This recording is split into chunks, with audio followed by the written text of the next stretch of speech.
David Rockefeller pretty much ran America for 20 years straight. Not only was he the heir to the Rockefeller family fortune, but he was also Wall Street's most powerful CEO. He also influenced numerous presidents and their administrations. So let's take a look at the powerful David Rockefeller. David was born on June 12, 1915 in New York City.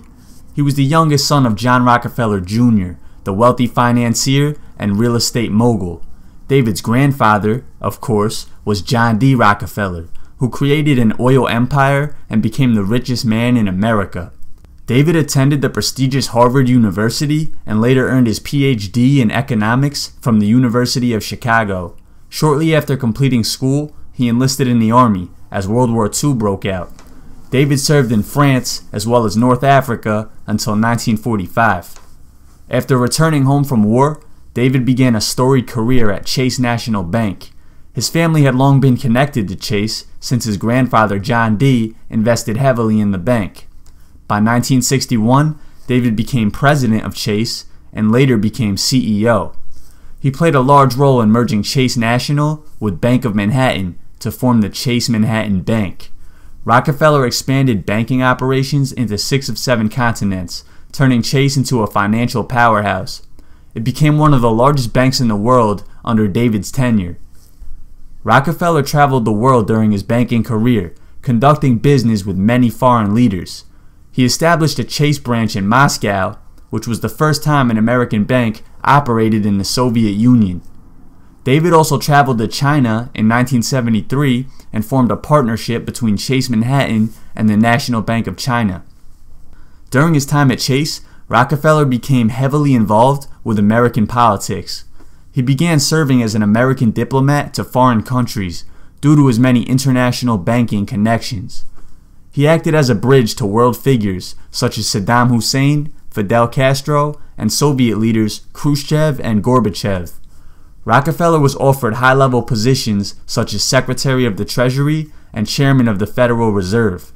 However, he turned down both, most likely because he had more power as CEO of Chase. Throughout his lifetime, David was involved with many influential policy discussion groups and even founded a few of his own. He had long been a member of the Council on Foreign Relations as well as the Bilderberg Group. These are think tanks where powerful businessmen and top government officials shape foreign policy. Rockefeller was chairman of the Council on Foreign Relations from 1970 to 1985. Another longtime member of the council was Henry Kissinger, the infamous Secretary of State who advised numerous presidents. Rockefeller and Kissinger worked side by side to influence foreign policy for decades. David also created his own policy groups which mirrored the Council on Foreign Relations in their powerful membership lists. 2 of the groups he created were the Trilateral Commission and the Council of the Americas. The Trilateral Commission has placed cabinet members in numerous administrations and directly influenced presidents.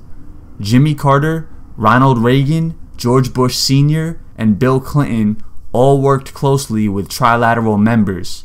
By the year 2000, Rockefeller had had personal relationships with every U.S. president since Eisenhower. In 1979, Rockefeller was at the center of an international controversy. He was personal friends with the Shah of Iran through his business dealings at Chase.